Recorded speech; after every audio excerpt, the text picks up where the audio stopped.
The dryer beeped. Again.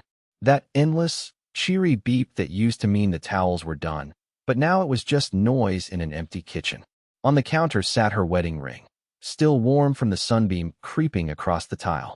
She hadn't said anything about it before she left, just placed it next to the keys, like it was a hair tie or a gum wrapper. I didn't touch it. I didn't dare. Instead, I watched the slow swirl of lint in the laundry room window and realized this house had gone silent in all the wrong ways. No hum from her Bluetooth speaker. No tapping from her nails on the countertop. Just the occasional sound of my own nervous breath and the creak of wood settling beneath decisions I didn't make. She told me on Thursday. Not face to face, of course. It came in a folded note, taped to the fridge. Don't panic. I'm safe. I just need a weekend alone to realign and figure out who I am. Please don't follow me. She didn't sign it. That part hurt more than I care to admit. Her closet was half empty by Friday morning.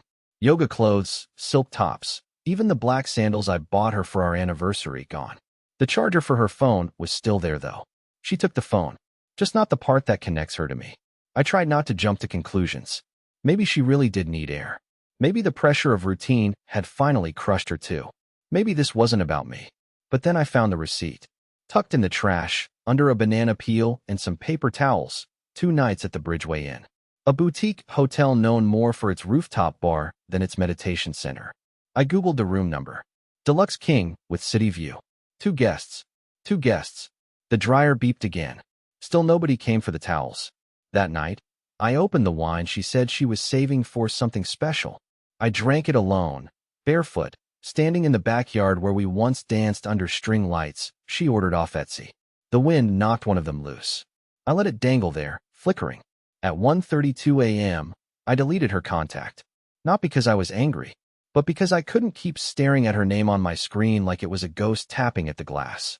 And sometime around 2 a.m., while the sprinklers clicked on in the neighbor's yard, I finally spoke out loud. She's not coming back the same. And maybe I won't be here when she does.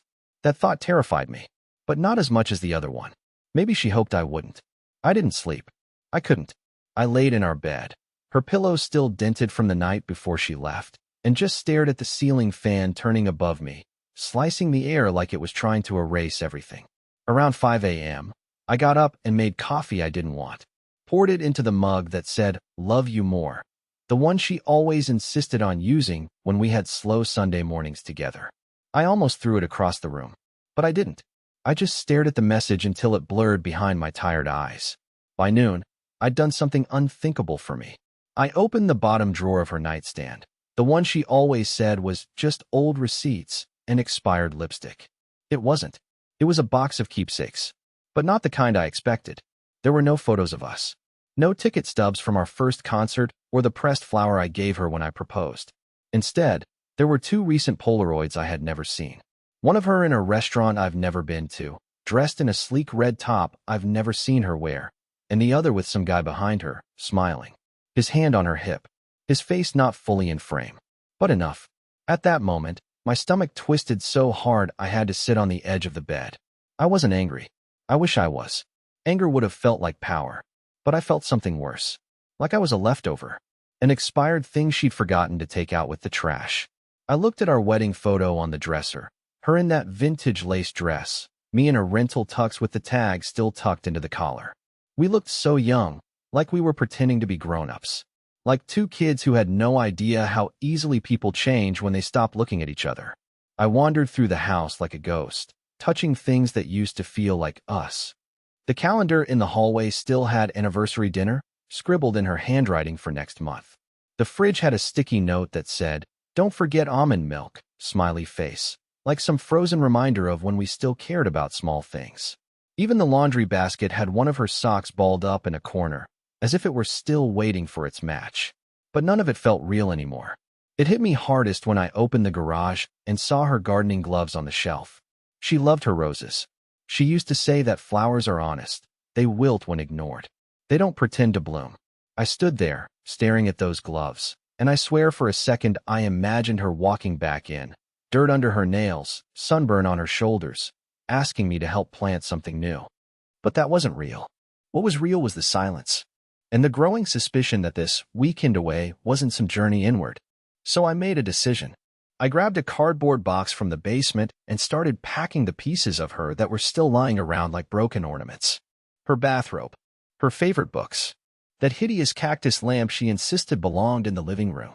I folded it all gently, like it still mattered, like part of me hadn't already gone numb, and set it by the door. I wasn't sure what I was doing exactly. I just knew that if she walked back through that door expecting me to be frozen in time, she'd find something else entirely.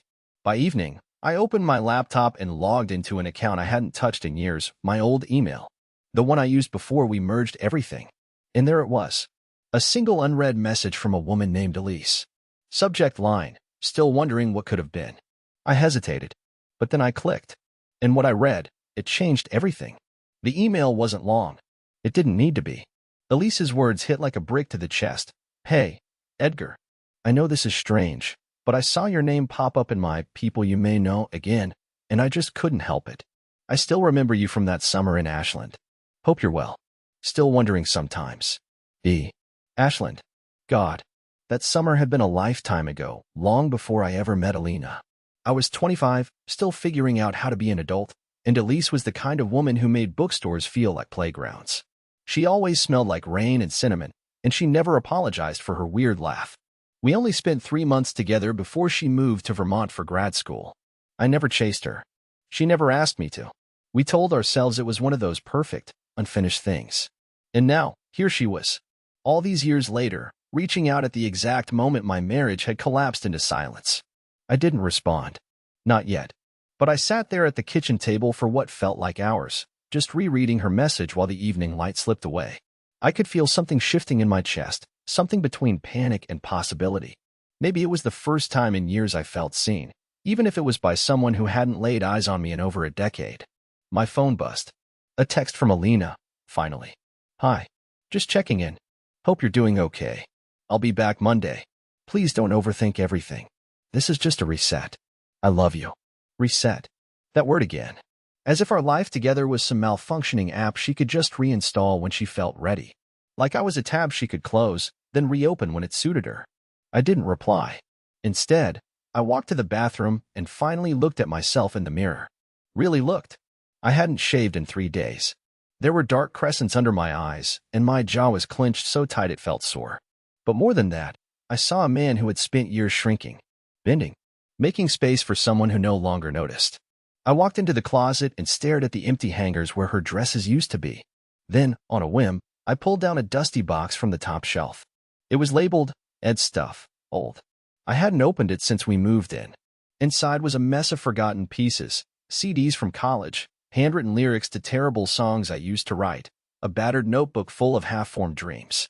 But tucked near the bottom was something I didn't expect, a photo strip from a boardwalk booth. Elise and I. Her tongue out, me cross-eyed, the both of us laughing so hard we looked like cartoons. We'd drawn hearts around the edges with a red Sharpie. I'd kept it all this time. And somehow, Alina never noticed. I should have felt guilt. I didn't. Not because of Elise. We hadn't even spoken yet. But because I suddenly realized Alina hadn't once asked me what I needed in years. All her journeys and retreats and soul-searching never included me. I was her witness, her loyal shadow, never her partner. So I did something stupid, or brave, or maybe both. I opened the email thread and typed, Hey Elise, it's strange hearing from you, but also, maybe not. Things are messy here, really messy. I don't know what I'm doing, but I'd like to catch up. If you're okay with that. I hovered over send for a long time. Then I clicked it. A minute later, I shut my laptop, stood up, and grabbed my car keys. I wasn't sure where I was going, just that I needed to leave that house for a while before it swallowed me whole. But right as I opened the door, I saw something on the porch. A delivery box. Addressed to Alina. From a sender I recognized instantly. It was from him. From the man in the photo. And what was inside changed everything. The box was plain. No branding, no logo. Just a small rectangular package with a torn shipping label and a name scrawled in tight, aggressive handwriting. A. Lowell. That's Alina's maiden name. She always used it for deliveries she didn't want me to ask about. But I knew the return address. I recognized it instantly. I'd seen it when I Googled the Bridgeway Inn. It was the same neighborhood. And the sender's name? M. Brennan. I didn't need to be Sherlock Holmes. Miles, I muttered aloud, the name tasting like something rotten. It clicked immediately. Miles, Sparkles, Chakra Coach Sparkles. The same name I saw days ago in her search history. The man with the man bun and the cologne Ed smile. He wasn't just a fantasy or a passing daydream. He was real. And he was sending things to our home. My hands trembled as I brought the package inside. I didn't open it right away. I told myself it was none of my business, that I'd already crossed too many lines. But then I imagined her coming home, casually walking past me to grab that box, acting like it was nothing, like it didn't carry the weight of betrayal behind its cardboard flaps. So I opened it. Inside was a handwritten card and something wrapped in deep red velvet. My heart thumped so loud I could barely read the words, but I forced myself to focus. The note said, "To the woman who breathes fire and deserves to burn brighter than the world will ever allow. Thank you for this weekend. I'll be waiting for when you're ready to be seen fully." And beneath it, a bracelet. Delicate, gold, expensive-looking, with a tiny pendant engraved with the word, Reborn. I stood there, holding that thing like it was radioactive. Because it was. It confirmed everything I didn't want to believe. This wasn't a one-off. This wasn't her trying to reconnect with herself. She was already connecting, just not with me. The worst part? That bracelet. I recognized it. Not because she'd worn it before, no, because I'd seen it on Instagram. Alina followed some boutique jewelry shop, always saving posts of pieces she said were too indulgent. I remember her saying it once while looking at that exact pendant. If I ever truly start over, that's the one I'd want. Like a symbol. And now she had it. From him. I put everything back in the box, sealed it with clear tape, and set it on her side of the bed like a gift I didn't ask to give. Then I sat in the hallway and stared at it for a full hour, numb. I didn't cry. I didn't yell. But I felt something inside me go very, very quiet, like a door had shut for the final time, and I hadn't even realized I'd been standing in the threshold this whole time. At 10:14 p.m., my phone buzzed again. It was a reply from Elise. "Edgar, I'm surprised. But yes, let's talk. I'm in town, actually, visiting my aunt in Briarwood. If you feel like coffee, I'll be at Minnow's Cafe around noon tomorrow." Minnow's. That place with the crooked benches and the honey lavender lattes Alina always hated. It felt like fate. Or madness. Or both. I didn't answer right away. I just stared at the screen while the house hummed with silence. And then, from the street outside, I heard a car pull up. Headlights cut across the window. The engine died. Footsteps on the walkway. Keys jingled. She was home. And I was still there. With the box. And a decision I hadn't made until that very second. I didn't move when the door opened. I just sat there on the stairs, in the dark, barely breathing as her footsteps echoed through the foyer. She didn't call out. She didn't ask where I was. She walked into the house like it was still hers, like nothing had changed, like I hadn't spent the last 3 days unraveling the life we'd built thread by thread. She moved quietly, with that calm grace she always carried, like everything she did was intentional, composed, curated. I heard her pause in the kitchen, probably noticing the open drawer where I'd found the receipt. Maybe the wine bottle. Maybe the missing note from the nightstand. She said nothing. Then her footsteps turned down the hall, toward the bedroom. She stopped when she saw the box. I waited. I imagined the look on her face, the quick twist of guilt, or maybe panic. But when she finally spoke, it wasn't what I expected. "You opened it," she said, flatly. Not accusatory. Not angry. Just tired. I stood up slowly and walked toward her. She hadn't even taken off her coat. Her hair was pinned back. Her eyes looked dull, not surprised. She wasn't scared that I knew, because she had stopped caring about hiding it. "Did you think I wouldn't?" I asked, my voice quieter than I meant it to be. She didn't answer. She glanced at the box like it was some mild inconvenience and walked past me, setting her purse down on the dresser.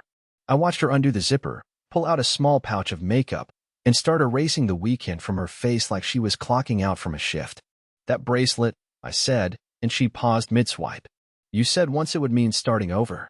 She froze, just for a second, then resumed dabbing at her eyeliner. "That was a long time ago, Edgar." "No," I said. "It was a month ago. We were watching TV. You saw it on your phone and said, if I ever leave everything behind, that's what I'd wear." She put down the wipe, turned toward me, finally looked me in the eye. "I didn't think you were listening." Those words. They cut sharper than any confession. Not because they were cruel, but because they were honest. I had been there, every day, every dinner, every drive to the grocery store.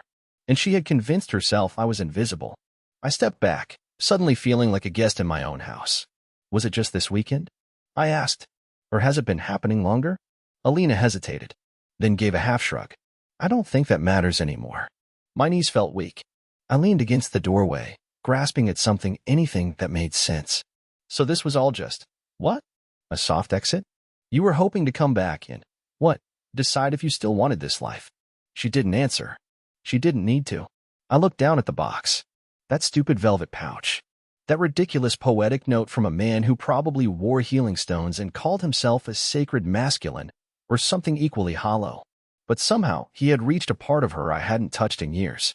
You could have just told me, I said. You could have looked me in the eye and said it was over. I deserved at least that. Alina let out a slow breath and said, I didn't know what I wanted, Edgar. I still don't. I just know I couldn't breathe here anymore. That was it. That was her answer. She couldn't breathe, and I was the suffocation. I stood there for a moment, feeling something unhook inside me. A part of me still wanted to fix this, to fight for it, to believe there was a version of us that could be salvaged. But her silence, the absence of even a single tear, a single apology, told me everything I needed. I nodded slowly. Okay, I said. I turned, walked to the hall closet, pulled out a small suitcase, and began packing. No dramatic speeches. No shattering glass. Just movement. Quiet, deliberate, and final. She followed me to the door but didn't try to stop me. She leaned on the frame, arms crossed, expression unreadable. I'm meeting someone tomorrow, I said as I zipped up the bag. She raised an eyebrow. That woman from the email? So she had checked? Of course she had. Maybe, I said. Or maybe I'm just going to get coffee. Alone. In peace. Without being erased. She didn't reply. I opened the door, stepped out into the night, and closed it behind me. I didn't look back. But I knew, deep down, I wasn't just walking out of the house. I was walking out of her story. I didn't go to a hotel. I didn't crash at a friend's. I drove around for 2 hours, circling old neighborhoods I hadn't thought about in years, the dead-end street where we used to walk the dog before he got too sick, the strip mall where we picked out our first couch and argued over fabric colors like it somehow mattered. Every place I passed felt like a ghost. A reminder of all the versions of us that once existed, like fading chalk outlines no one bothered to wash away. Eventually, I ended up in the parking lot behind Minnow's Cafe, engine still running, my eyes stinging from exhaustion and the dry heat of the car vents. It was only 6:40 a.m. The cafe wouldn't open for hours, but something in me needed to be near something that wasn't her. I tilted the seat back and stared through the windshield as the sky shifted from charcoal to ash to gold. Morning light moved across the dashboard, creeping like it was trying to pull me forward, and for the first time in years, I didn't feel tethered to anything. That should have felt freeing, but instead, it felt directionless. Like being unanchored in the middle of a lake, watching the shoreline drift further and further away. When the cafe finally opened at 8, I went inside, ordered black coffee, and sat near the window. The girl at the counter smiled at me too brightly, that customer service smile that people give when they see someone who looks like he hasn't slept, hasn't laughed, hasn't eaten anything real in days. I gave her a weak nod. My throat felt like sandpaper. I didn't know if Elise would show. Part of me hoped she wouldn't. Part of me desperately hoped she would. At exactly 11:59, the door chimed and in she walked. She looked exactly the same and somehow nothing like I remembered. Her hair was shorter, dyed copper now instead of dark brown. Her frame smaller, almost fragile. But when she saw me, she smiled, not out of pity or confusion, but like she was genuinely glad to see me. Like I was someone worth remembering. Hey, Edgar, she said as she sat across from me. Her voice still had that soft rasp to it, like she'd just woken from a nap. You look like you've been through a wind tunnel. I gave a hollow laugh. That's generous. More like a cement mixer. She ordered a tea. Lavender mint. The same as always. Then she looked at me, really looked, and her smile softened. So, what happened? And just like that, I started talking. Not the curated version I might have told a stranger. Not the neat, clean, things just didn't work out line I'd rehearsed in my head. I told her about the note on the fridge. The boutique bracelet. The man bun and the velvet pouch and the silence in Alina's eyes when she finally came home. Elise didn't interrupt. She didn't even blink when I told her about reading old messages and snooping through drawers. She just listened, her expression calm, patient, steady, the exact opposite of what I'd been living with for years. When I finally ran out of breath, she stirred her tea and said, I remember that feeling. Being in a relationship where everything feels hollow, and you're the only one still pouring anything into it. You too? I asked. She nodded. His name was Craig. He played jazz guitar and thought he was deep because he only wore black. Turned out, he just liked hearing himself talk. We both laughed, genuinely this time. It felt good. Strange. Like stretching muscles I hadn't used in years. We stayed there for over an hour. Talking. Drinking coffee. Letting the weight of what was and what could have been settle between us like dust. At one point, Elise looked out the window and said, You know, when I emailed you, I didn't think you'd reply. I figured you were happily married, living some peaceful suburban dream. But when I saw your name again, something just tugged. I swallowed hard. I think something in me was waiting for it. She looked back at me and held that stare. Not romantic. Not suggestive. Just present. Like she saw me as I was, not as I used to be. But then my phone buzzed. It was Alina. Just 3 words. I need you. And in that moment, everything inside me went still. Because I didn't know anymore if I needed her back. I didn't open the message right away. Those 3 words, I need you, sat on my phone screen like bait dangling over open water. There was no punctuation. No explanation. Just a vague, gut-churning summons from the woman who, just hours ago, stood in front of me and couldn't even say she was sorry. Elise must have sensed the change in my expression. She didn't ask what the message said. She just reached for her tea and kept her eyes on the window, giving me space, which somehow made the moment even heavier. I should probably go, I said quietly, slipping my phone into my jacket pocket. Elise turned back to me with a soft nod. You don't owe me anything, Edgar. I know, I said, standing slowly. But I think I owe myself something. I left the cafe with my hands stuffed in my pockets, heart pounding in my throat. I walked past my car without unlocking it, turned the corner, and just kept moving, pacing through the sleepy downtown like I was hoping the sidewalk might give me answers the message didn't. I finally opened it 4 blocks later. I need you. Please come home. No context. No details. Not even an apology attached. Just a command, as if everything that had happened could be swallowed by those 3 words. I stared at them like they were written in another language, trying to understand if they meant regret or just fear. Regret meant she realized what she'd lost. Fear meant something had gone wrong. I hesitated, then typed, Why? No reply. 10 minutes passed. I sat on a park bench near the pharmacy, the cold metal biting into my back. Every couple that passed looked like they belonged in a toothpaste commercial, all matching jackets and weekend smiles, and I suddenly felt like I was on the outside of a glass life I used to live. Then the phone buzzed again. Her reply was 6 words. I think I made a mistake. I stared at them, numb. The thing is, I'd wanted to hear those exact words for months. Maybe years. During the quiet fights, the empty glances, the mornings where we'd pass each other like strangers brushing coats in an elevator. I had waited, begged, silently for her to admit she'd stopped trying. And now that the words were finally here, they didn't feel like salvation. They felt like something broken being dragged across the floor. I didn't respond. I couldn't. Instead, I drove back to the house. It was dusk by the time I pulled into the driveway. Her car was parked sideways, crooked like she'd arrived in a rush. The porch light was on. We always left it off unless someone was expecting company. I stepped out of the car and noticed the front door was slightly ajar. My heart stuttered. I pushed it open slowly and stepped inside. The house was dark, except for the light coming from the living room. I could hear the faint hum of the television, but the screen was just static. Alina sat on the couch, legs tucked under her, wearing the hoodie I thought she'd thrown out last winter. Her face was pale. Her hands trembled in her lap. She looked up when she saw me, and for a moment, just a flash, I thought she might cry. But she didn't. Instead, she stood and said, He showed up. I blinked. Who? Miles, she whispered. And that was when I noticed the torn box on the floor. The bracelet sat on the coffee table, the velvet pouch ripped open beside it. The note, the one he'd written her, had been torn in half. He came here. I asked, my voice sharp. She nodded slowly. Said he thought I was ready. Said I told him I'd leave with him today. He was intense. Different. Not charming anymore. I told him I wasn't going. That I needed space. That this wasn't what I thought. And she shook her head. He got angry. Not violent. Just cold. Like he was done pretending. I asked him to leave, and he said, You'll regret wasting my time. Then he left. I stared at her, not moving. You told him you'd leave with him? I asked. I didn't mean it, she replied. It was just words. Fantasy. I didn't know what I wanted. I still don't. But when I saw that box here, when I saw your face, I realized something. He sees me the way I want to be seen, but you see me the way I actually am. And that's harder. But maybe that's real. It was a lot. Too much. I sat down in the armchair across from her and let the silence stretch between us. I looked at her, really looked, and tried to remember what it felt like to want to fight for this. To believe in her. In us. But the truth? I didn't feel anger. I didn't feel relief. I just felt tired. So I said the only thing that felt true.